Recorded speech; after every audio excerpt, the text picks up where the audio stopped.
Hey folks, if you're getting into the Lego hobby, here's some things you should really do. First of all, get some simple, cheap cleaning tools. A microfiber thingy, a microfiber cloth, and really important, a soft makeup brush for detail dusting. Wow, I wish someone would have told me that back in 2009 when I started collecting Lego.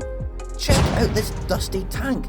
These bigger microfiber things are great for picking up the surface dust. Get the cloth in there to really attract the bigger particles. And finally, the makeup brush gets into all the fiddly areas, especially like those tank treads and greebling. Dust is a really frustrating thing for display, and if you use this combination regularly, it'll keep it at bay. You could go to town on it though with a Dyson and an airbrush, but cheap items like this work just fine. Drawers. Get some of these. Even if you didn't build mocks, it doesn't matter.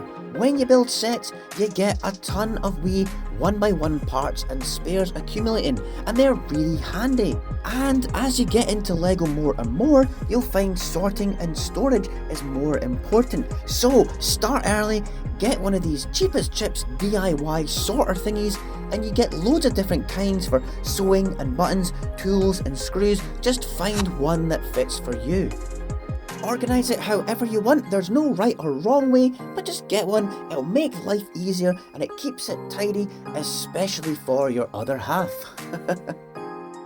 Once you've got more of a parts collection, you might find it easier to have compartment trays like these that go in drawers. I've got food items in this one, and it's good to have it in these smaller trays that can be easily taken out and moved about so you're not struggling for space when building, and they're easier to put away. Another tip is minifigure accessories. If you have loads of minifigures like us, keep them separate and use a tray or a similar organizer to put these kind of items in. I sort out guns, knives, axes, brooms, spades, dynamite, batarangs, books, backpacks and all sorts. And I do this so I can quickly accessorize a figure I've created for a mock, and I also have kids and they love doing the same. It's also easy to tidy up and find them as all the accessories go back in and it's only one or two trays rather than muddled up with all these other parts. We also sort things like money and gems, printed consoles, just whatever you think, but these more specialised parts are better being sorted and not just chucked in with other bricks, so do that as well.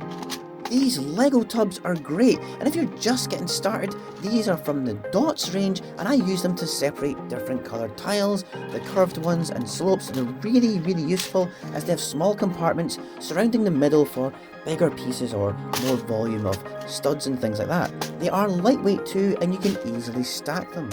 I also use them for minifigures sometimes.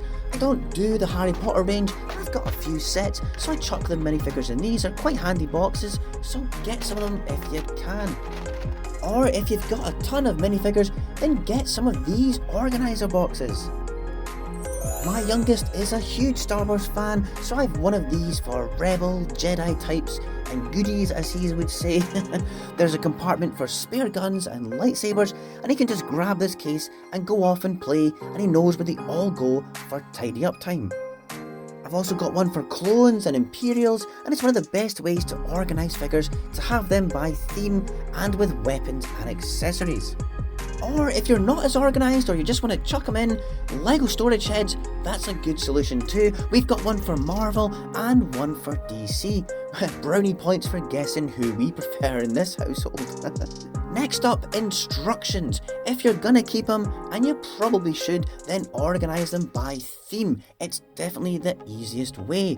Most instructions aren't that big as well, so they can fit into freezer bags, and these bags are quite strong. I put them in a storage box in the filing cabinet as I don't use them very often, but at least they're organised into themes so it's easy to pick them out and find which one I need. One of my biggest tips, and maybe the controversial one, is don't keep boxes, man. They're such a waste of space. It is hard to throw them away, you feel like you should keep them, but trust me, it's a bad idea. But if you're gonna insist on keeping them, use a palette knife to open them and cut the seals, then flatten them out. That's one way at least you can store them easier. I almost never keep any. If I do, it's because they're very unusual or unique, like this Wonder Woman one, which is quite a different design for a Lego box. However, if I am just going to buy a set, build it, and then sell it, which I sometimes do, then obviously keep the box. But commit to selling it and don't fill up your cupboards with empty boxes. Or, if you like them so much, then just cut out the front and keep that as a memento. Okay, so you've bought a job lot of Lego online, or you're just sorting assorted Lego. It can be very daunting. Best way is to grab a wee tray and focus on single bulky items like wheels first. Break up all the sets with wheels, then move on to bigger parts like panels, doors and windows. Once that is done, the easiest way then is colour. Just break it all up one day, take a break and then sift through the whole lot just by 1 or 2 colours at a time. If you've got kids, get them to help. It's like a game and it can be done quickly. Once you're sorted into colours like this, I've got yellows, reds and oranges here waiting to be sorted, and at a later date I can sift through a tray of colour and just look for, let's say, all the 1x2 yellow plates, and then only pick them out. It's the fastest and easiest way to do it. Then eventually you can start to graduate this to by brick type. I find that I'm always transitioning through all these phases, firstly with the bigger parts that are easy like wheels, then into colour, and then by specific part type. Another handy sorting tip is to put all the trans clear and windscreen type pieces together. They're easy to extract from a haul when sorting, and it's super useful to have them all separate. Out with hauls, if I have a set that we're done with for the time being, I break it all down on a tray. I'll maybe take some of the more specialist pieces like printed tiles and accessories and trans clear parts and sort them right there and then, but mostly it will go into a tray of the appropriate colour, and I can sort that entire tray out at a later date. It's quick to do this and it keeps things tidy. Another crucial tip for sifting through a haul is to have a tub for discoloured pieces. I have this sitting at the side when sorting, and I inspect every piece for discoloration, but don't throw them away. Stick them in that wee tub. Keep them for the summer and put them in acid in the sun and they'll be good as new. Just Google that and you'll see loads of examples of how to do it. It's brilliant. I also keep a tub for non-Lego items that I find, usually things like pencils, stickers, Playmobil and LOL dolls, and the occasional dinosaur leg, so have a tub at the side to chuck all that into, as you never know what you'll find. I also have a tub at the side for animals, as they're quite a common thing to come across in a haul, and you don't just want to chuck them in with the coloured parts. Separate them now. I have a really good tip for if you're just getting into building mocks. If you have a theme like a jungle or say a Star Wars Hoth snow scene, then put appropriate coloured parts together. Like you've got those trays of colour, so use those. And I'm building a modular here that is tan coloured, so I've added sand green and greys to another tray. So I chuck a whole bunch of useful parts together, and this is super useful when building. I don't have to hunt around for pieces. And this is actually what many professional Lego builders do. They get themed pieces and colour choices assembled before building. Perhaps you're done with a set and you might want to modify it, maybe stick it in a themed tub. Like this is mostly Star Wars bits and bobs, and when I do Star Wars mocks, I come here first and I check out all these parts and make use of them. If you do this with friends or Ninjago, you'll also find it really useful. I also keep a drawer of interesting side builds like furniture, beds, signage, mini builds from the advent calendars, and just interesting items that I can use at a later date or even just for recoloration. And this is super handy if you want to break down a set, for the parts, but you want to keep specific little things that you can use later, then yeah, have a drawer for it, put it aside. It'll definitely come in handy later. One of my biggest tips though is to try and save money so you can afford more sets. I budget for my hobby every month, so I have a certain amount I can comfortably spend in it.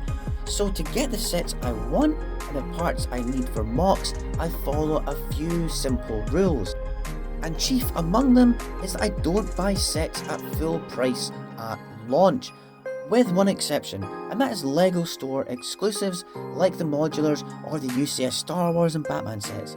You probably should buy those at the store as you get VIP points, and you can continually offset the price of those sets by accumulating VIP points. But what I mean is like the new Friends or City or Minecraft or Star Wars sets. When they're new, like the ones that come out on the 1st of January, they will come down in price 6 weeks after launch. So just wait. You'll see Amazon, the big supermarkets and other online retailers are only allowed to lower the prices after a certain period. So just wait. Stick the sets you like on a price tracker app and wait a few months, and you'll soon start to notice the retailers will drop all the prices significantly when the next wave of sets come out. I got Christine the bulk of last year's Friends January wave, but not in January. I got it in June and July as the new summer wave was coming soon and all the big stores were trying to shift their old stock, so that's the time to buy. Also, if you're lucky enough to have a LEGO store near you, then save up for your trip and maybe buy the odd expensive UCS set, sure, or LEGO store exclusive, but also budget for the PAB or the pick a brick wall. It's the cheapest and easiest way to amass parts. So think a bit about what you want to achieve with a hobby and spend more wisely. If you want an in-depth look at how to save money on Amazon, then check out this video right here. And if you found this useful today, give it a like, and I'll catch you in the next one. Bye!